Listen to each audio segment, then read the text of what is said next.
Hello.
confidence to get deep into DevOps. And that's the key, my friend. Welcome to the Decoding DevOps course. My name is Imran and I am your instructor and guide in this journey. I would like to thank you for choosing this course and trusting me. I am really honored. Now, this course covers all the basic building blocks to learn and master DevOps. So stop thinking and just dive into it. Wait, hold on. Before you dive in, I think I. So this course pieces together to form a structure like that in for the exciting journey of DevOps.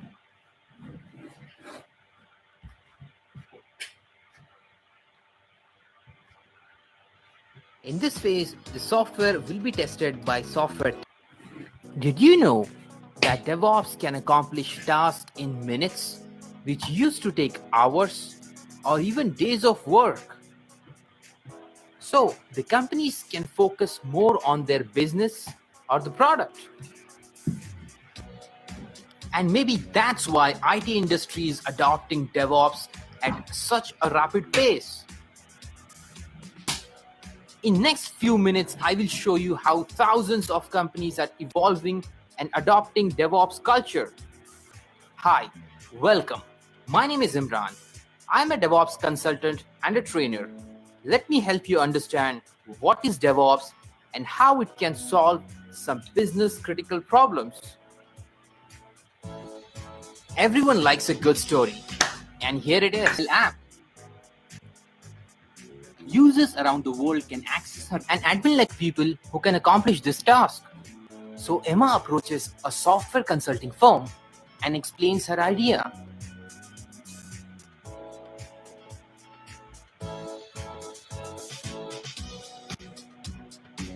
Reggie, the director of Dev and Ops team, explains her process of development, delivery, and service of the software. Avi is the project manager of software development team. Avi explains the software development process to Emma.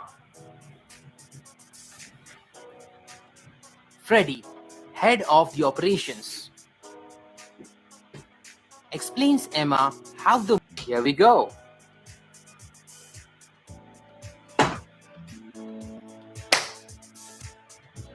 Software, how it will be used, some user requirements, current state of the market, and few other things.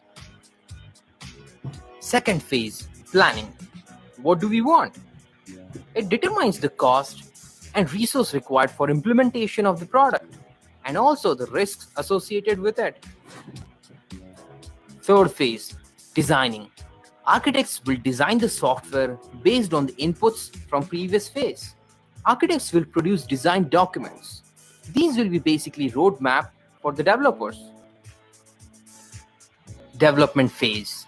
This is where developers will write the software code based on the design. And they already look very excited about it.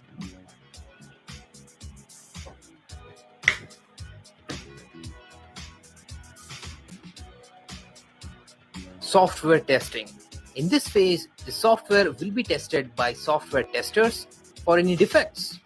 Software will be promoted to production only after fixing all the issues. Deployment.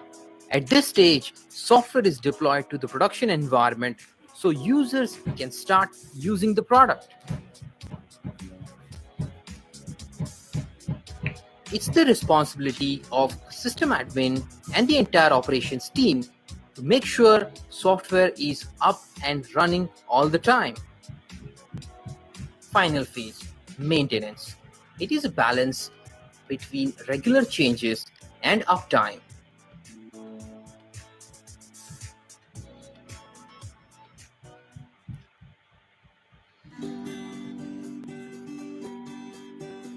Let's see the entire process again. First, requirement gathering, then planning. Architects designs the software, developers create the software, testing is conducted by software testers, an operations team will deploy.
Requirement gathering.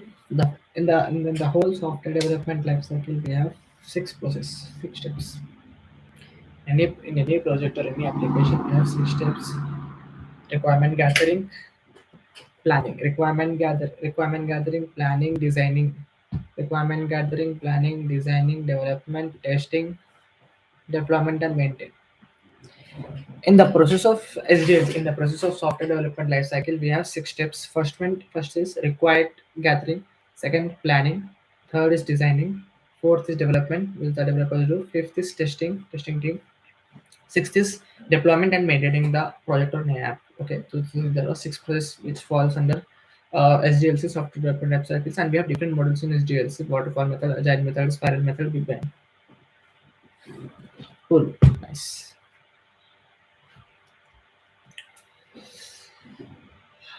Ah,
It adds confusion.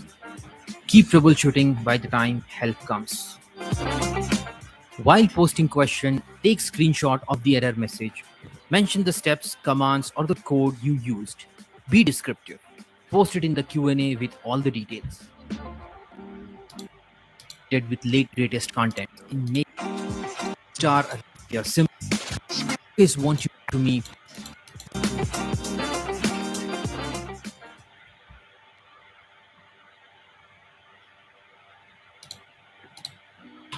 Continuous integration is an automated process in DevOps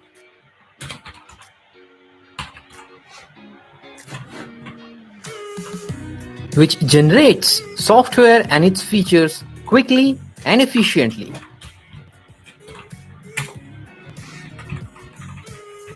Hi, my name is Imran. Watch this video till the end to have a solid understanding on this process in theory and in practice both.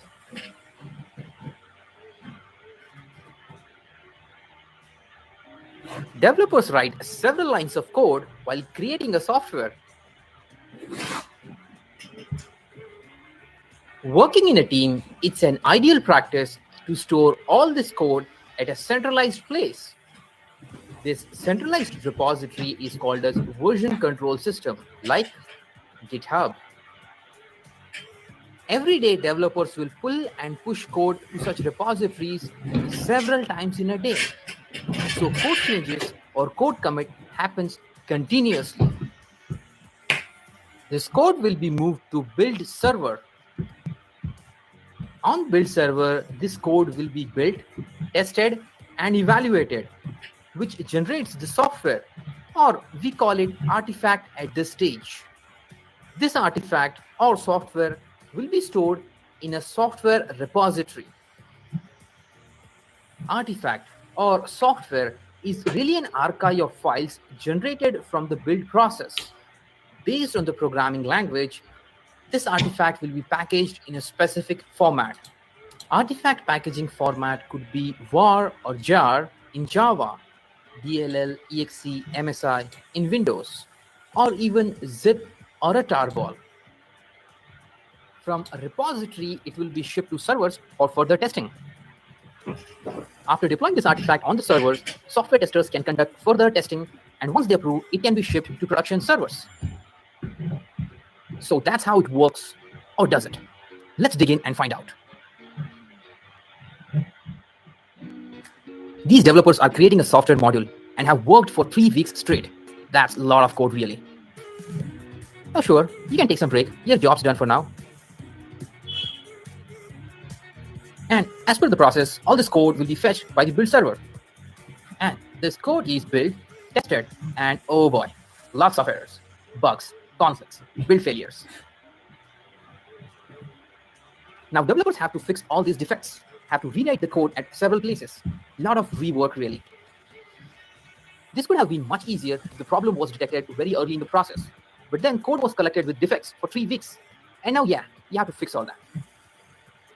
So the code is getting merged into the repository, but not really getting integrated. The solution to this is a very simple and a continuous process. After every single commit from the developers, the code should be built and tested. So no waiting and collecting all these codes with bugs. But then developer commits several times in a day. So it's not humanly possible to do a build and release several times in a day. I mean, the manual process. So that's simple, just automate it. So when the developer commits any code, an automated process will fetch the code, build it, test it, and send the notification if there is any failure.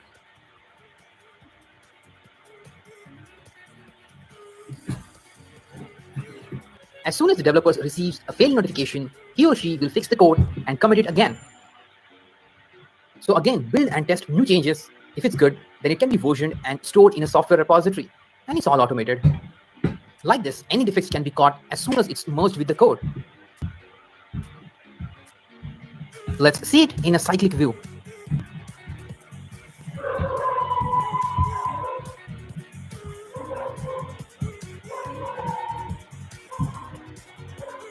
This automated process is called as continuous integration, or CI in short.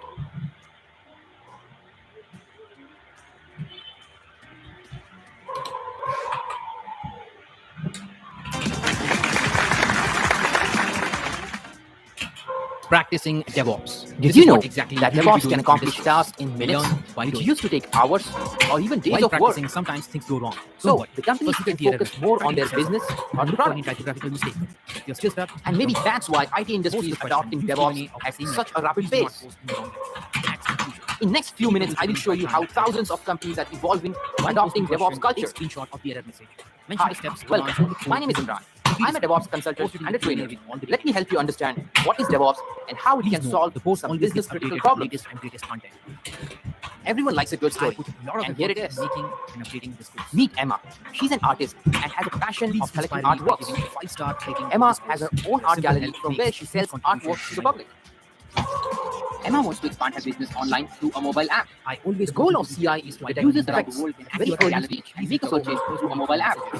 I will surely address your Emma concern. does not have a team who can do this. He'll need a team of developers, testers, and admin-like people who can accomplish this task.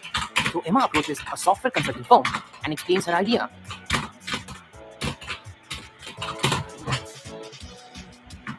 Reggie, the director of Dev and Ops team, explains her process of development, delivery, and service of the software. Avi is the project manager of the software development team. Avi explains the software development process to Emma. Freddy, head of the operations, explains Emma how the mobile app will be hosted on the cloud server. So Emma decides to sign the deal after meeting all these experts. Emma is curious by nature and she wants to understand the software development process. So here we go. Software development ideally is used by developers for coding and organized process. First phase, requirement gathering and analysis. These ideas will be integrated with like product features, version controls of users, store, how it will be used, version the code, some user requirements, current state of the market, and few other things. Subversion. Second phase, planning tools based on the programming language. It determines the cost and resources required for implementation of the product, and also the risks associated with it. Third phase, designing. Architects will design the software based on inputs from previous phase. Architects will produce design documents.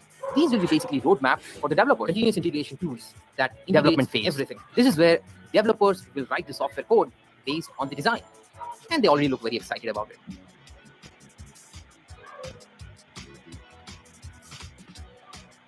Software testing. In this phase, the software will be tested by software testers for any defects. Software will be promoted to production only after fixing all the issues. while learning DevOps. If you are In this phase, the software will be tested by software testers for any defects. Software will be promoted to production only after fixing all the issues. Deployment. At this stage, software is deployed to the production environment so users can start using the product. It's the responsibility of system admin and the entire operations team to make sure software is up and running all the time. Final phase, maintenance. It is a balance between regular changes and uptime.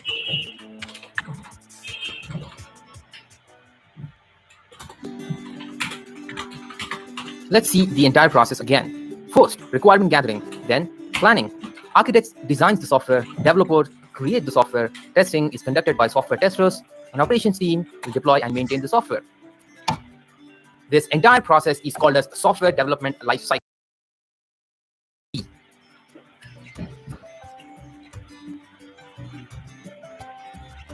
There are different models in SDLC. We have waterfall model, agile, spiral. Continuous delivery is an iterative process of the. You can understand these models as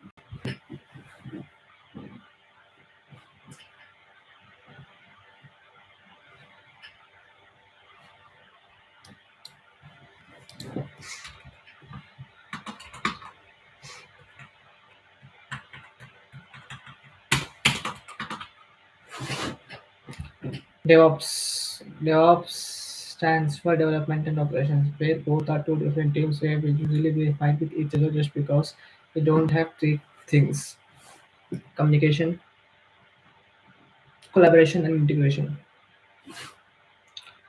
Where it is a set of rules and culture where companies and organizations use to have a practice of automated the development and operation things. So continuous integrations where developers codes and commit and build and test.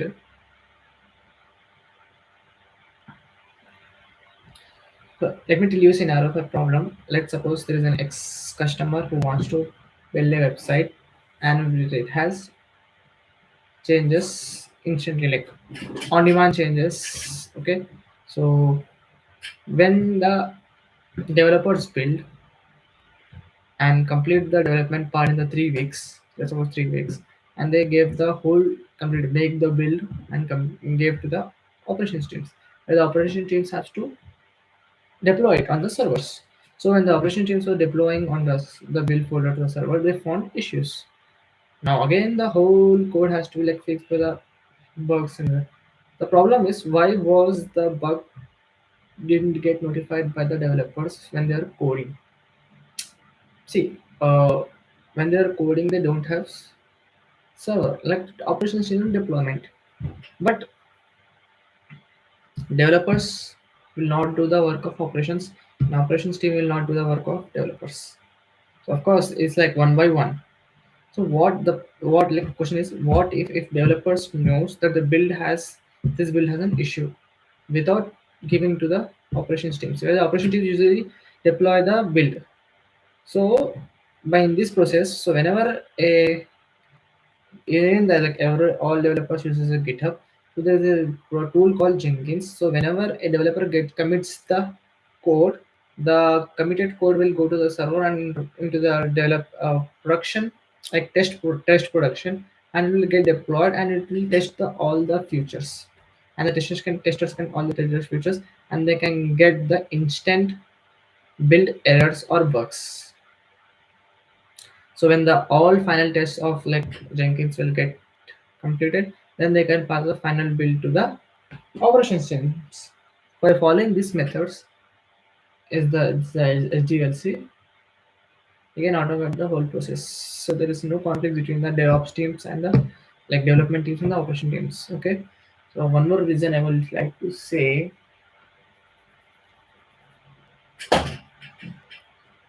DevOps development and operations.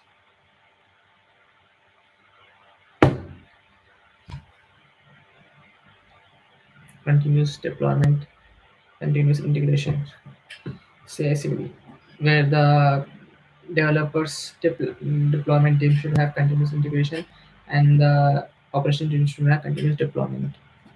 Because as with the both teams don't have conflict between See, basically, the both teams should have communication, collaboration, and integration. SDLC, software development life cycles. So basically, there are four methods, four models: waterfall, agile, spiral, and big bang. First one is waterfall. Waterfall has some good advantages and disadvantages. Imagine a waterfall and steps like first steps, then second step, third step, fourth step, waterfall. In the waterfall that there are six things. First is requirement gathering. You need to know what the requirements which you need to do. Like gather all the things which you need to require. Second, now you have all the things. Now you have to plan it. Like suppose like I have all the ingredients. Now I have to plan which things should come first and which things should come in last. Planning is done. Then you have to design it. Third part is the designing. Fourth part is the deployment. Fifth part is the testing. Sixth part is the feedback. Uh, Deployment, testing. Fifth part designing, development, testing, and sixth part is deploying and maintaining. Okay, so in the continuous integration, you have three things: right, code change, commit, and deployment happen, and test the things. The three things important are collaboration, communication, integration between the development team and the operations teams, DevOps. Okay. In the development lifecycle, we have developers commit the code builds, code test, code analysis, delivery, DB changes, software testing. The deploy code goes to production, goes live, user approval, and keep we have to monitoring things. Mm. In continuous deployment.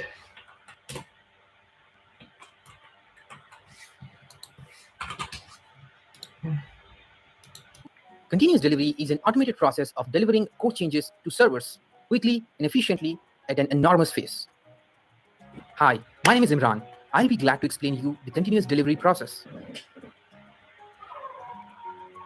Continuous delivery is the extension of continuous integration.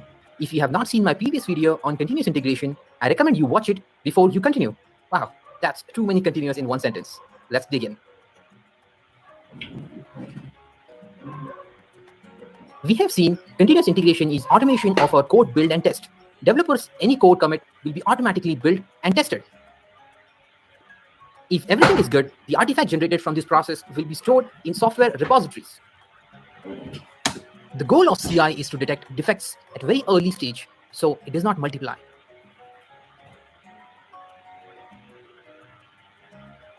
Ops team will get regular requests to deploy the artifacts generated from the CI process on servers for further testing. Ops team, with all the info they got, deploy the artifacts to the servers. At times, the deployment also fails, which leads to higher lead time. Dev and Ops team needs to work together to fix such deployment failures, and this happens on and off. We have to understand that in agile development, there will be regular code changes which needs to be deployed on servers for further testing. Deployment is not just about shipping the software to the servers. It's more than that. Deployment could mean also server provisioning, installing dependencies on servers, configuration changes, network or firewall rules changes, and then deploy the artifact to the server. And there could be many more things.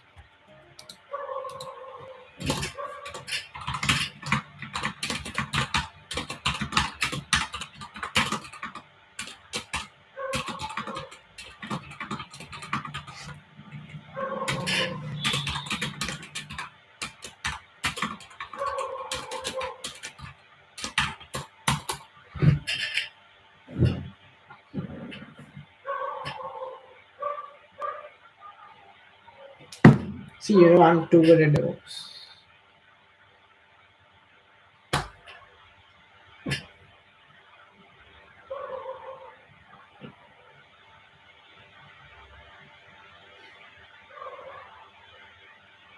NLP.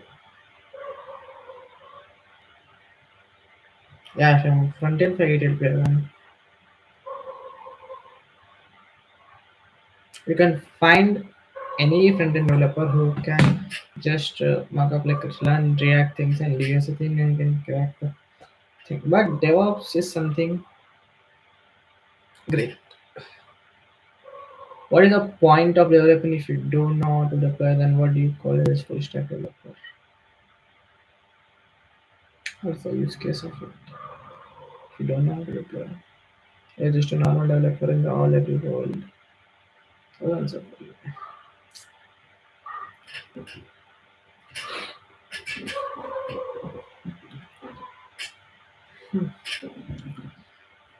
CI is in CI, continuous integration. It does not involve in developing, but also the main important part of the continuous integration is when you complete your code part, you need to test. But when you need to test, you need to deploy, right? And like testers need to check the like UI part of the front end, testing all the cases and bugs.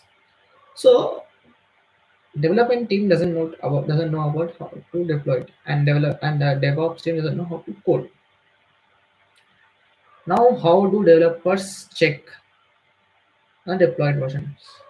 So there is an automated process where we could have test servers. They have test servers where developers, whenever they commit the code, whenever they complete the code part, they have test servers and they can test on them.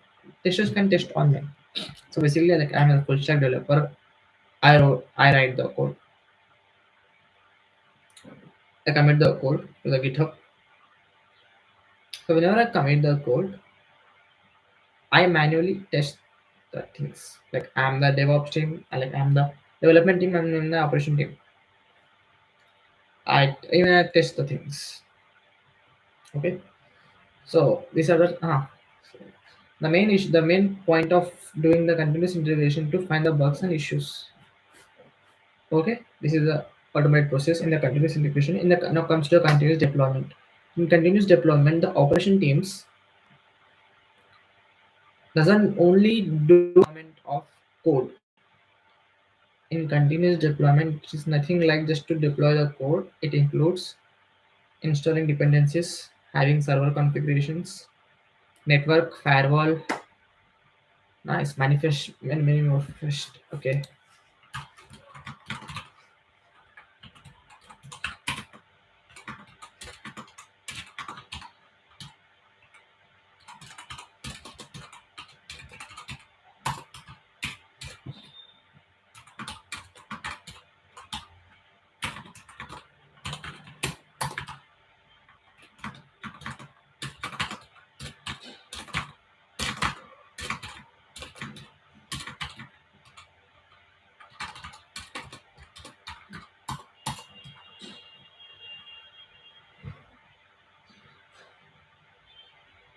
Server provision,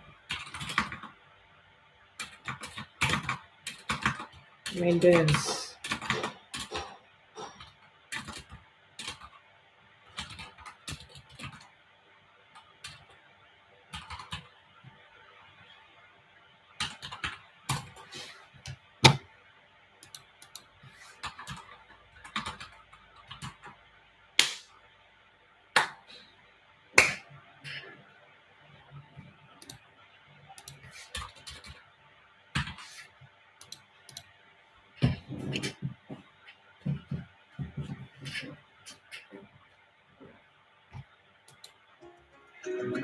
Ops team will be flooded with such requests as CI process will.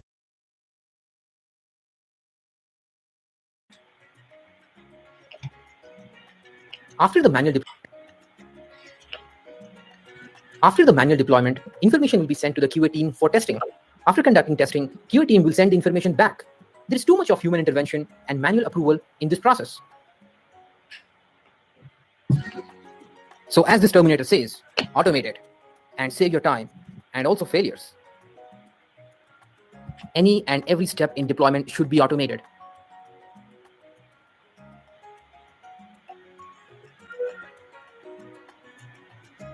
There are a lot of automation tools available in the market, like Ansible, Puppet Chef for system automation, Terraform, CloudFormation for cloud infrastructure automation, Jenkins, Octopus Deploy for CI/CD automation, and there are many others to choose from based on your need. Software testing also based on your need.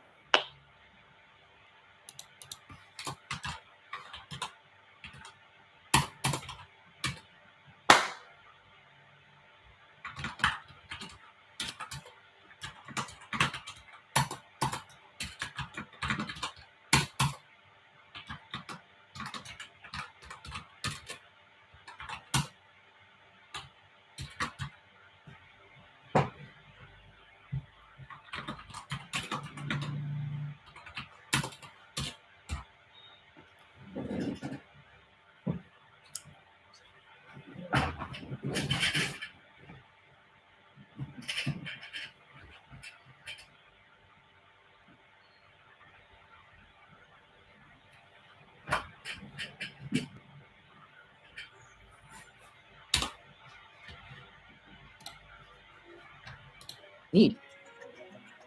Software testing also has to be automated.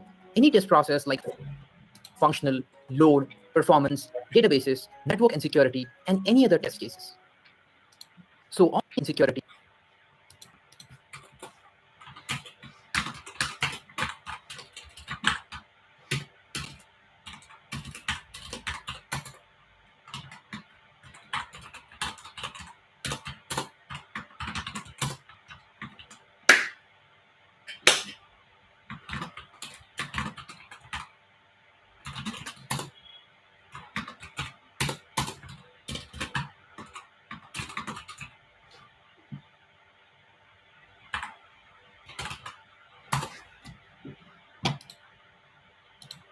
and any other test cases. So ops team will write automation code software testing and sync it with developers' source code. So now we have CI process integrated with deployment automation, which triggers software testing. All three teams and processes integrated together. Continuous delivery process. Have a look.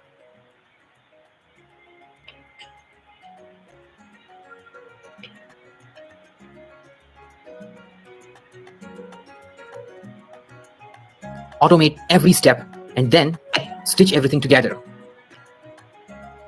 That gives you continuous delivery automation.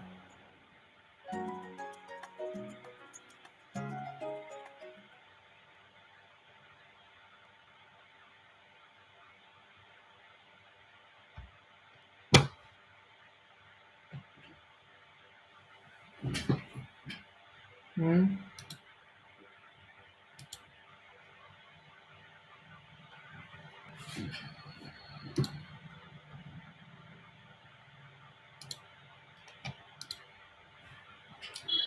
It's a tool to set up CI/CD. Just three things: automation. It's a nine. It's a combining them. Yeah, nice. Anyway, it's a process of continuously writing code and software.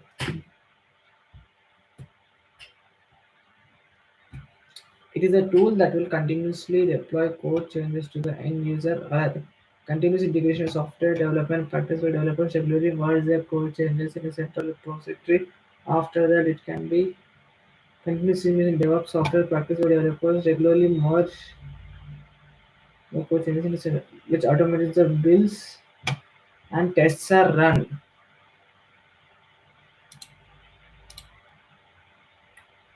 See, it's a process of continuing deploying code without testing. The continuous using software development practice of code changes automatically and is typically software to practice their code and automatically deploy to production. Code changes. DevOps software DevOps software development practice where developers regularly monitor the code and which are automated builds and tests are run.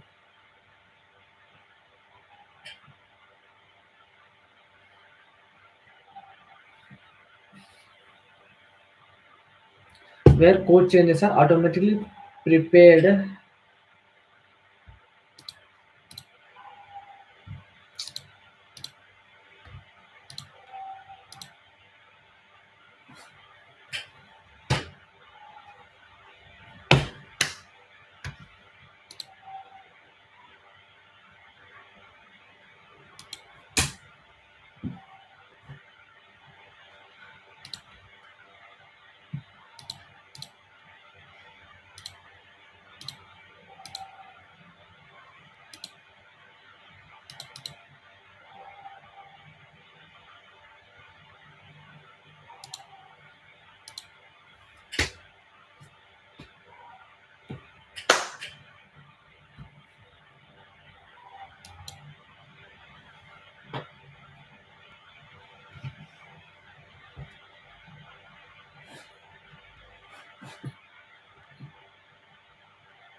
Hello and welcome. In this section, we will be doing prerequisites for some tools and technologies. Before you dive into the course, you need to set few things up. We will be working in 3 areas in this section. Number 1, tools that you need to install in your computer. Number 2, accounts. You need to create some accounts, sign up in some website, which I will guide you. Number 3, AWS setup. We will be using AWS as our cloud computing solution. And in order to use it safely and securely, we will be taking some steps. There are a few commands and steps which you may not understand in this section, and that is fine. We will be mastering them later. Now, before we get started with prerequisites, let's take a look at GitHub repository where we keep all our source code, scripts, and configuration file. Let's see that first. Starting with GitHub repository, where we have kept all the code, scripts, and files which you will need in this course. So let's see that first. We have several branches, and based on which project you are, you will select that particular branch. I will let you know in the project that which branch we'll be using for a particular project. Like for example, if you're doing continuous delivery with Jenkins and Ansible together Kubernetes, you'll be going to Kubernetes branch. Now for Kubernetes itself, we have 3 different branches: Kube CI/CD, Kube App, and Kubernetes Setup. So likewise, we have several other branches. Based on the project, I'll tell you which branch you should be using in the project. If you want, you can clone this for now, but I will tell you in few minutes what tool we'll be using to access this repository. DevOps Hyderabad Club. Nice.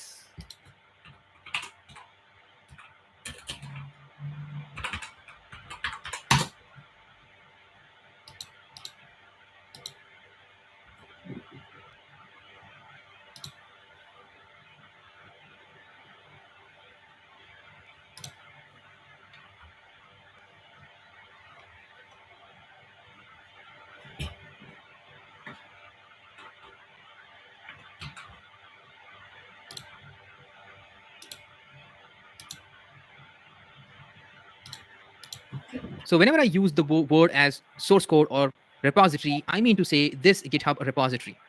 Okay, now let's check the other tools and signups that we need to do. We will be working in 3 areas in this video: the tools that we need to install on our laptop or on our desktop. Second, the signups that we need to do on some accounts. And third, some AWS prerequisites that we'll be doing. So let's get started with the tool. Let's see the tools that we will be installing. We need Oracle VM VirtualBox, Git Bash, Vagrant, and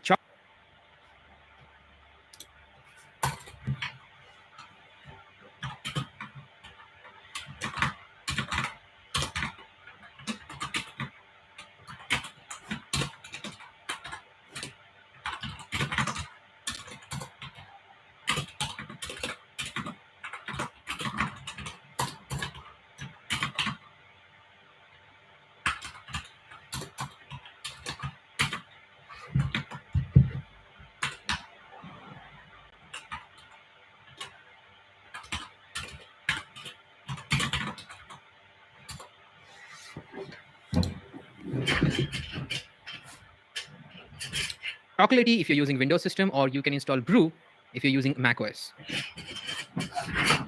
Also, we need few more tools: JDK8, Maven, IntelliJ, which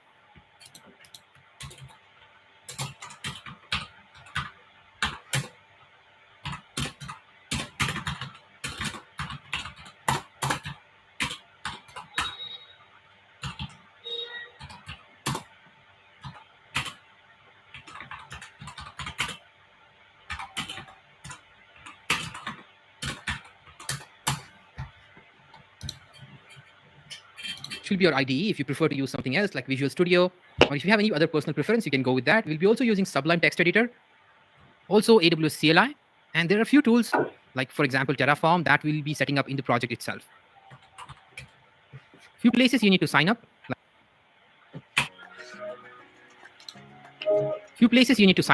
Like GitHub. You also need to purchase a domain. I will be using GoDaddy platform for Together. like, for example, That gives you Terraform continuous delivery automation.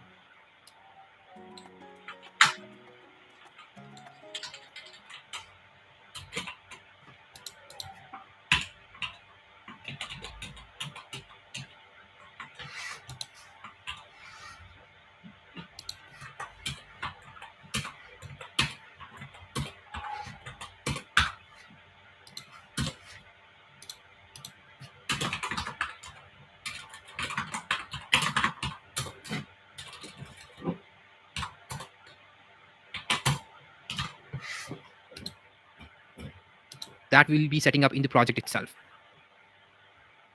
Few places you need to sign up, like GitHub. You also need to purchase a domain. I will be using GoDaddy platform.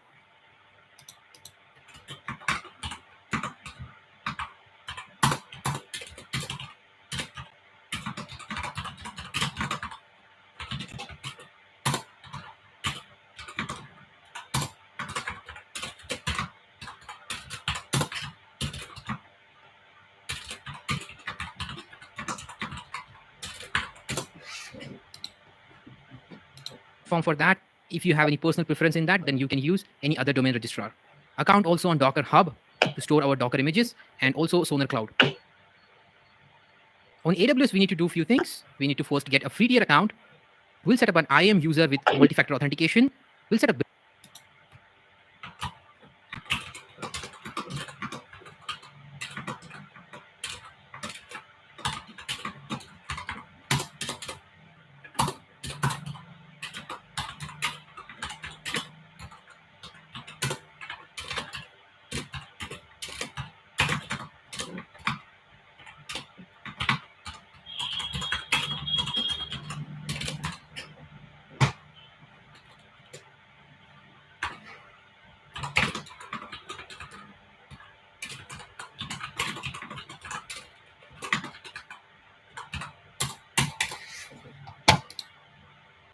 billing alarm, and we'll also get a certificate from AWS, which we will be using in setting up HTTPS secure connection. So let's get started with the tools first.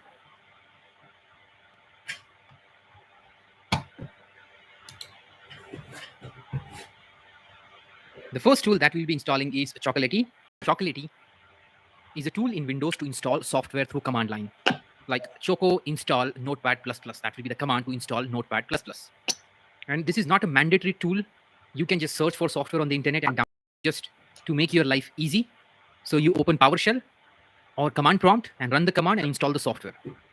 If you do not want to install Chocolatey, or if you are having trouble installing Chocolatey, then you can even skip this part. Then you have to install all the. So just if you Homebrew, that I'll show you in a minute. So Chocolatey will be a tool to install all the other tools. And first we need to install Chocolatey, and for that this is the command.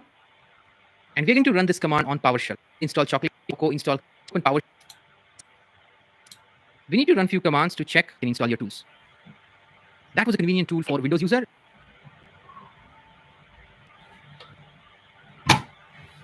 Hello and welcome. In this video, we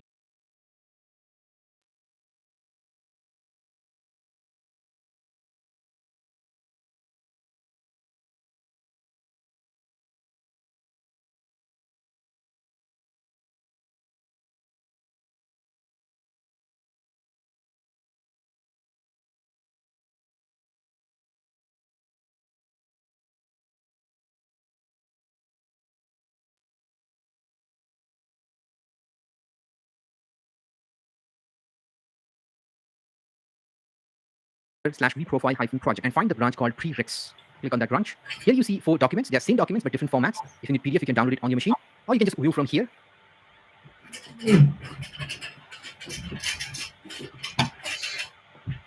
HKH folder.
this MD file. You can also download the document from this lecture resource. So for Windows user, you need to open PowerShell as administrator. macOS user can open terminal. And all you need to do is execute these commands. So first you have commands for the Windows user, and then you have commands for the macOS user. If you're using MacBook, macOS, then open your terminal and execute this command. You can just copy it from here and then execute this command. When you execute these two commands, you should see a -K printed. When you execute this command, you will see -K printed on your terminal. You're good. And then you can start using these commands to install the softwares. And please don't worry about what are these tools, how to use them. I know you will have these kinds of questions, but in due time, you will be master of these tools. PowerShell and click on Run as Administrator space list. You should see the list of installed software through Chocolatey. Now I want you to run of Maven or Java. Then you need to uninstall them first. So for Windows user, you can say choco uninstall.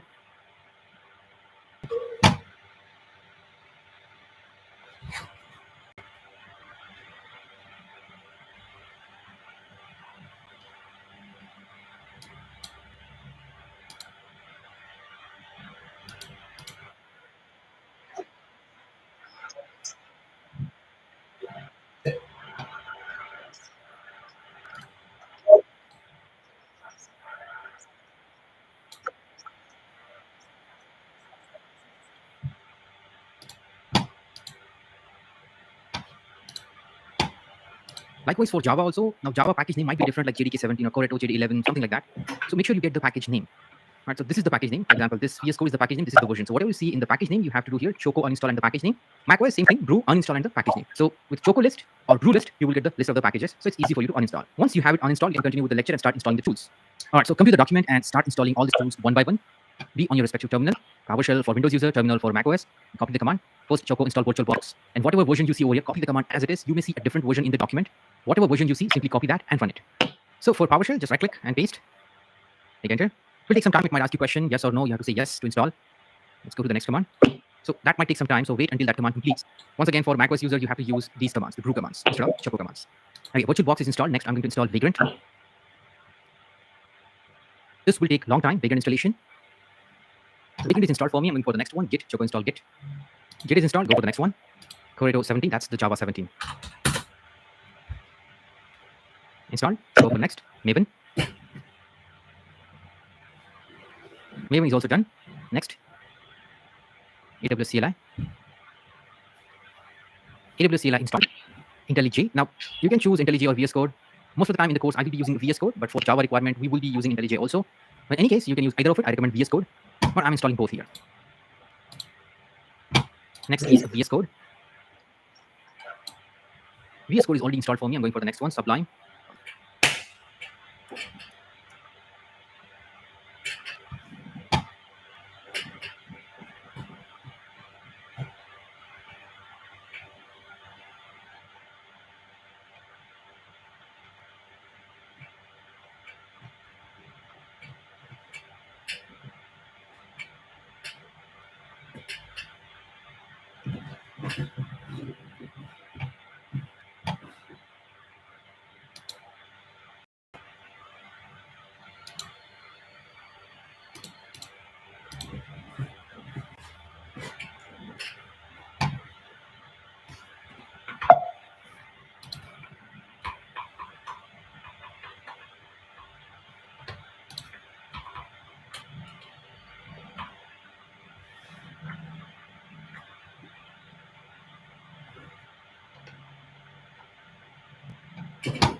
browser, go to github.com. It's a simple sign up process. You give a username, you give the email address, password.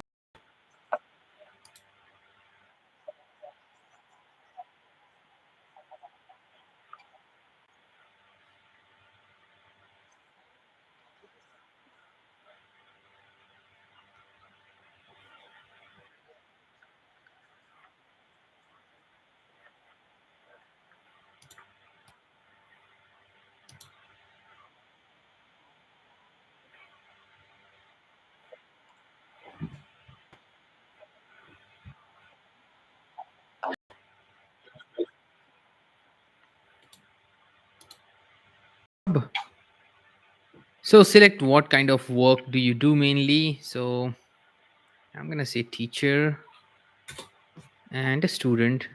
Oh, I can select either of it. Okay, so I'll say I'm a teacher, almost software engineer. How much programming experience do you have? Select whatever you are good at.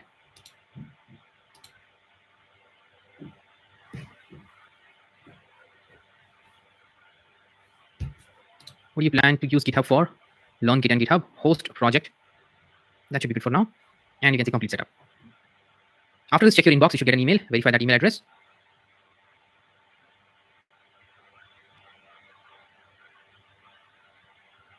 Okay, so my email is verified. So that is done. We have created an account on GitHub. That should be fine for now. We'll use it later. Next, we will talk about purchasing a domain. I will show you now how to purchase a very low-cost domain. And we will need .com is 139. This may look lower, but once you reach the cart, this will be easily 900 rupees. And you can translate that into your own currency. Now I'll go with this hkinfo.xyz, make it yours. And it says here, you see 5 years. I'm going to reduce that to 1 year. That is now like 169. See that? And I'll click on continue to cart. Here it will offer you a few other things like full domain protection and stuff. We don't need those things. We'll say free privacy protection. And we don't need any website from GoDaddy. We will deploy our own website. So now let's again click on continue to cart. Okay, you see it's still 169 INR. If you see a bigger number here, make sure you reduce this to 1 year. Make sure the domain is .xyz and no other things are selected. Now, you can sure go for .com or .in or whatever you want, but keep in mind you have to pay extra money for that. And we really don't need in that double purchasing the domain. You can do it later when you think you want to do that production use cases, or if you want, you can totally skip those exercises also. But once again, I strongly recommend you purchase a domain. Okay, so once you have the domain, the next thing we'll do is create an account on Docker Hub. We just need to create an account, that's all. So let's go to Docker Hub. Search for Docker Hub on the net. You should find Docker Hub site. Imran, I'm giving. And give your email address and password and say sign up. I'm not a robot. Sign up. Okay, you need to choose a plan. You can go with the free plan. That should be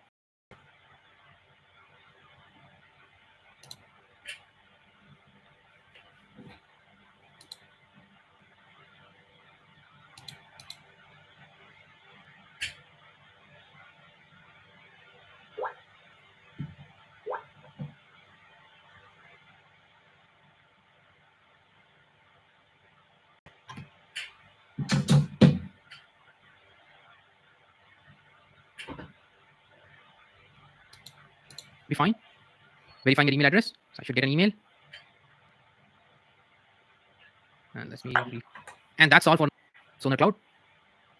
Okay, first of all, make sure you're logged into your GitHub account in the same browser because we're going to sign up with GitHub account on Sonar Cloud and open the tab and enter https://sonarcloud.io. Or you can simply Google Sonar Cloud and you'll get the link. Hit enter. Okay, so there's sign up and there is login. You have to click on sign up.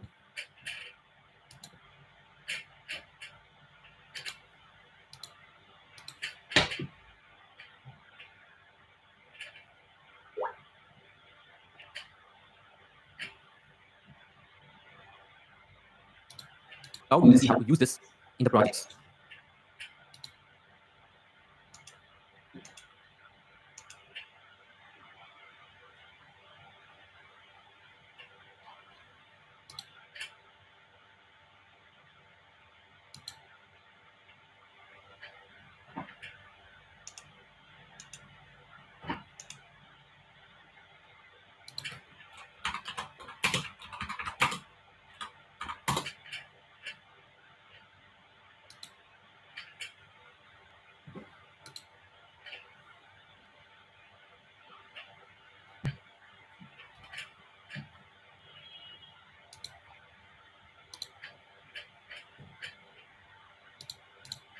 So sign up process completed.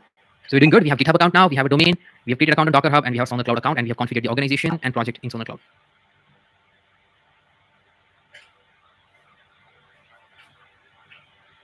down. So in case accidentally, if you use any expensive service or if you have kept our resources that we have not cleaned, then we should get bills, right? So as soon as our bills are spiking, we should get an alarm, we should get a notification. And finally, we're going to create a certificate from AWS ACM service, Amazon Certificate Manager service, which will be used for HTTPS secure connection. So this is going to be a little longer lecture than usual. I want you to take your time in doing this lecture. Whenever you feel something is overwhelming, take a break and then come back.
All right, and all set. You have packed your luggage for your journey ahead. Some of the tools that you install will be used in the next section itself, the VM setup. And slowly you'll be unpacking.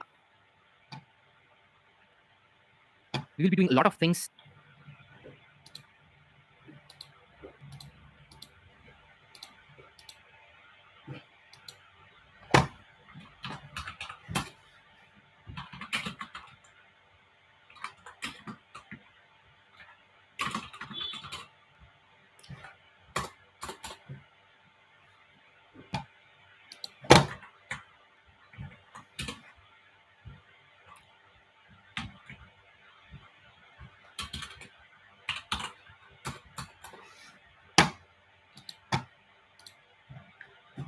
In this lecture, and I understand at the beginning this can get overwhelming.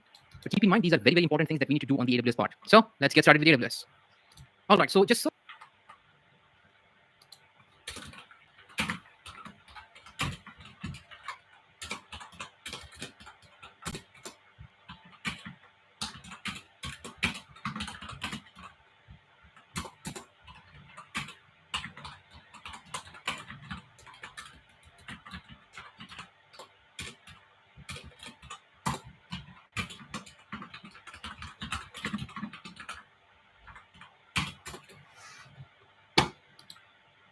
but keep in mind, these are very AWS.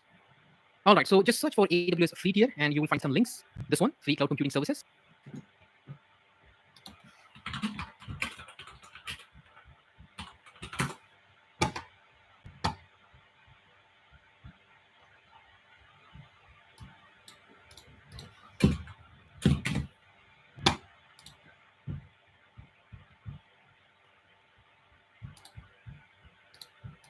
Let's click on this. And AWS has created some really nice video explaining you what is free tier and how do you use it, and also to check if you are exceeding free tier limit. So I recommend you take your time and watch these videos. But in short, I will tell you, we are creating AWS free tier account so we can use AWS cloud computing without paying anything or paying a little bit of amount. Now I say little bit of amount because we will be crossing above free tier in some of projects. And when we do that, I'm going to alert you. Now, since this is a complete hands-on course and we will be seeing many production use cases, obviously we need to go more than free tier. But that will be very minimum and you really don't need to worry about it. We will be also setting billing alarms. So if we get any bills, we will get a notification and we can claim resources. So I would say just create the free tier account. Let's click on create a free account. First, giving up the email address. So that's what I'm giving. I am now DevOps. Next is a root user password. Make sure it is longer and it contains alphanumeric character and even symbols.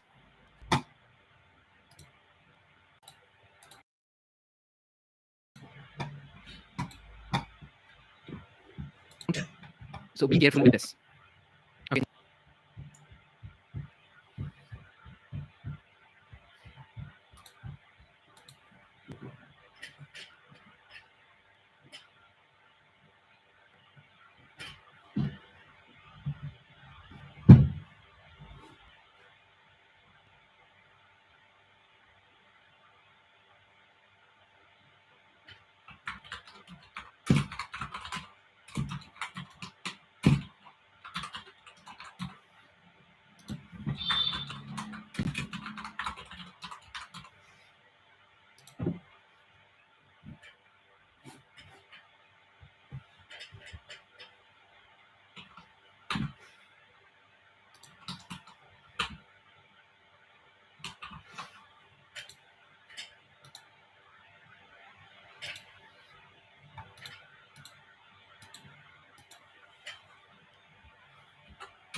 Next, personal account you have to select and fill in all this detail. I will quickly fill this and go to the next step.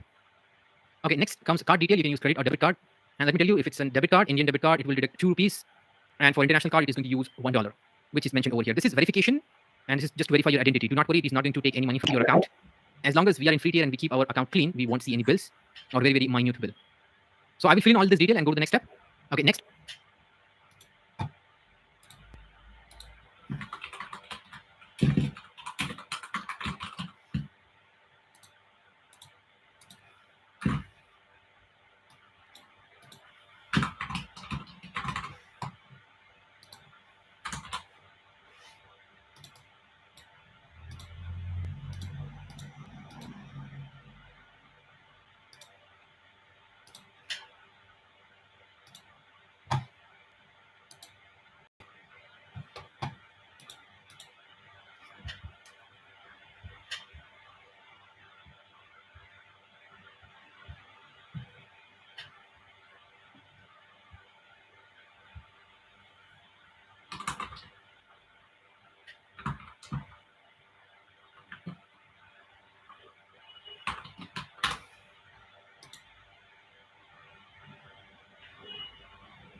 Comes basic support free,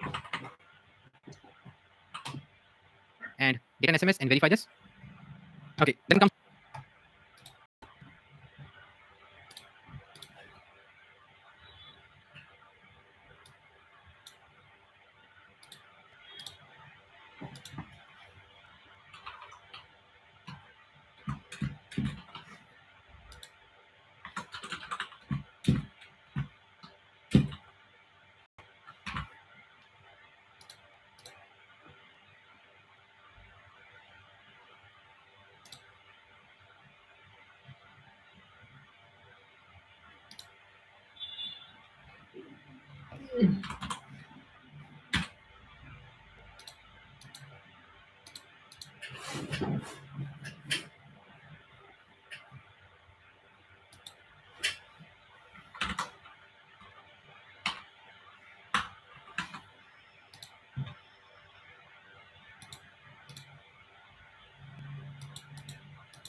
next support plan.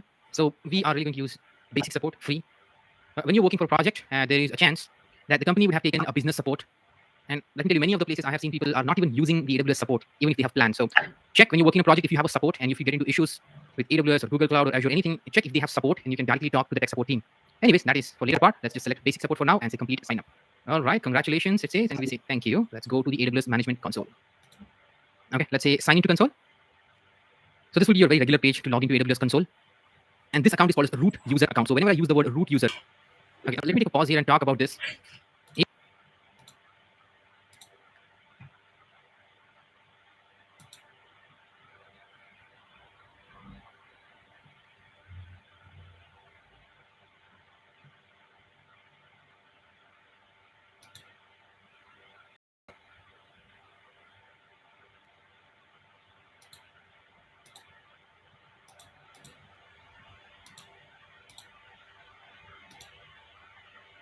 New console.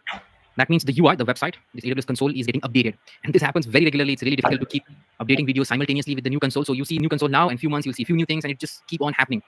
That's not a big concern because the features, and like me, many other instructors are facing this problem. But that is really not a serious concern for you because the UI will be different, the settings, the feature. Okay, so as we are now in, we will check whether our account is really active or not. Click on this. And if you get a screen like I'm getting, like instances 0, everything 0, you see the details over here. That means our account is active, it's enabled. Otherwise, you will get some errors over here, which will be like verify your phone or car or something like that. You click on that and you verify the details. And if you think everything you have verified, still your account is not active, it is showing errors, then you check it or maybe take a little bit of time.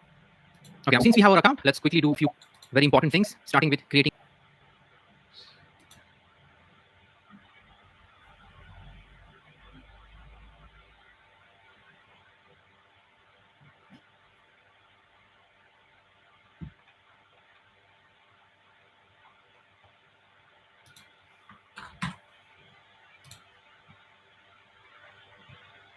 user. MFA is multi-factor authentication. So basically, you will have code, and every time you need to enter that along with your password. Just like you have OTP, SMS based, this is going to be OTP with Google Authenticator. So we will do that first, very important, add MFA. So you can click here on assign MFA, or you can scroll down here also, you can see the same button, assign MFA device. Let's click on that.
Office phone. So we use an authenticated app, so let's make sure this is checked. By default, it will be there. Click on next. Okay, so now pause the video, install Google Authenticated app, open it, and then resume the lecture. Okay, so I hope you have installed the app, opened it, and you will see, once you open, you won't see anything, you will see a plus button over here. You need to click on that. Before that, let's go back to the console and click here, the second step, show QR code. You will see the QR code. Click on that plus button, and it will scan the code and generate 6-digit MFA code. You need to enter that here first. I have entered my code, and wait for 30 seconds. The code will get refreshed. You need to enter the code again once it gets refreshed. Okay, so the second code in the second bracket, and say add MFA. Okay, so this is done. Let's go to dashboard. Now let me refresh this. Okay, now it says root user has MFA. Now we are going to create another user, IAM user. So go to users. So you have two kinds of users over here. One is the root account, your email address and password you use to log into the AWS account. And this one is IAM. Click on I want to create an IAM user. Keep auto generate password. Make sure there is a check mark here. User must create a new password. At next, sign in and say next. By default, this user will not have any permission. You can assign permission to this user by attaching policies. So select here, attach policy. We'll talk about this in detail later section. Let's select administrator access and go next.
say create user.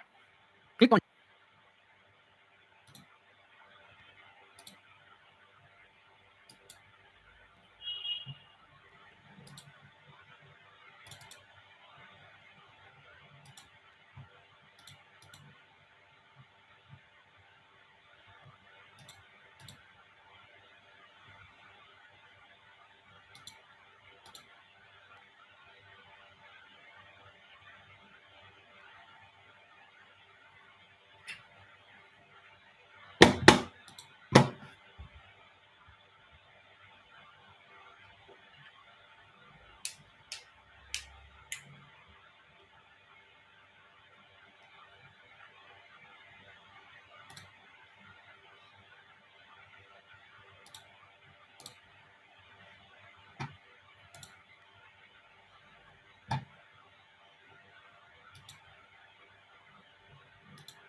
into this URL. This is your account URL. We will change this URL as well later. So instead of this account IT admin here, go to security credentials, come down, click here on assign them.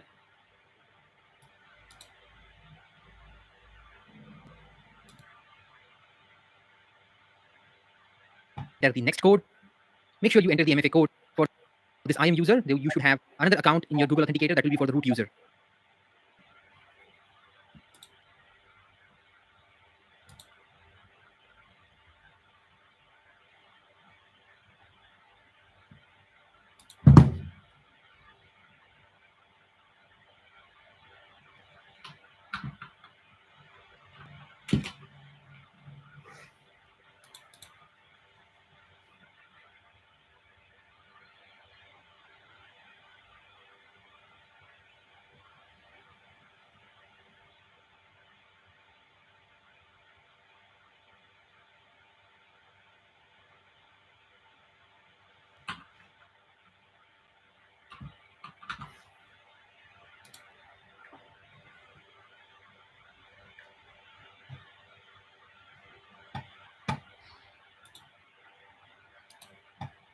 Enter the MFA, all these options over here. Don't make any changes, just take a look. Permission, you can change permission for the user, you can add permission, or you can select or remove the permission. In the security credentials, you have option to reset the password for this user. If you come down, you have option to remove the MFA, something called access keys. Don't touch it now. We will talk about this later. And just take a look what all options you have over here. You can add user in the group. So take some time, explore these options, which will be useful later. Next, we will set billing alarms by using a service called CloudWatch. For that, we need to enable a few options in billing section. To access billing section, click on this drop down over here.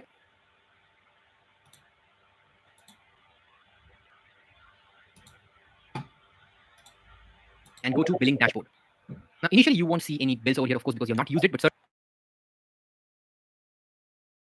you forget to clean up resources, then you should see bills over here. Okay, don't worry. We will learn all these things in AWS.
the update monitoring service. We will be using this monitoring service.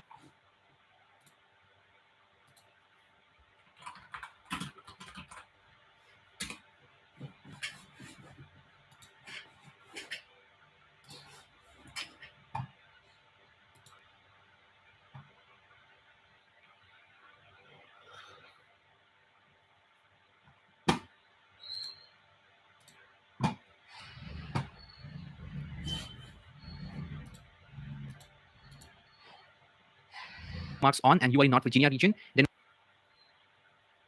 you will see this billing metric over here. Click on that. We'll say total estimated charge. On that we want to set the alarm, and we'll select the currency USD and select metric. Now you really don't need to understand this. Now we have a separate section for this one. All you need to do is you go here and you say, now to set notification, it uses a service called SNS, simple notification service. We can give any name there and give the email address and say create topic. And we will say create alarm. Select your metric on what you want to set the alarm. You should see billing. If you do not see billing, make sure you have put those check marks on and you are in North Virginia region. Then only you will see this billing metric over here. Click on that. We'll say total estimated charge. On that we want to set the alarm, and we'll select the currency USD and select metric.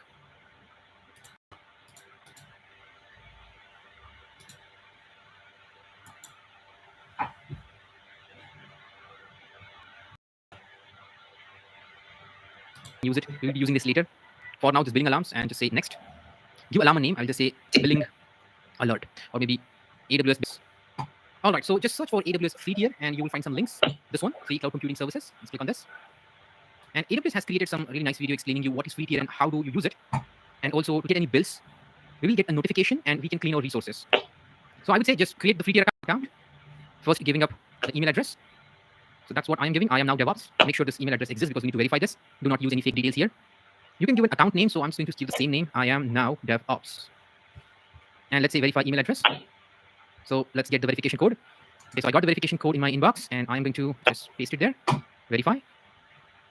Next is root user password. Make sure it is longer and it contains alphanumeric character and even symbols. And if you say you cannot remember such password, then use password managers. There are many online available, but really do not give a simple password. This is going to be your public cloud account. So be careful with this. Okay, next, personal account you have to select and fill in all this detail. I will quickly fill this and go to the next step. Okay, next comes card detail. You can use credit or debit card. And let me tell you, if it's a debit card, Indian debit card, it will deduct 2 rupees. And for international card, it is going to use $1. Verification, and this is just to verify your identity. Do not worry, it is not going to take any money from your account. As long as we are in free tier and we keep our account clean, we won't see any bills or very minute bills. So I will fill in all this detail and go to the next step. Okay, next comes verification of your phone number. So give your phone number and get an SMS and verify this. Okay, then comes next, support plan. So we are really going to use basic support, free. When you're working for a project, there is a chance that the company would have taken a business support. And let me tell you, many of the places I have seen people are not even using.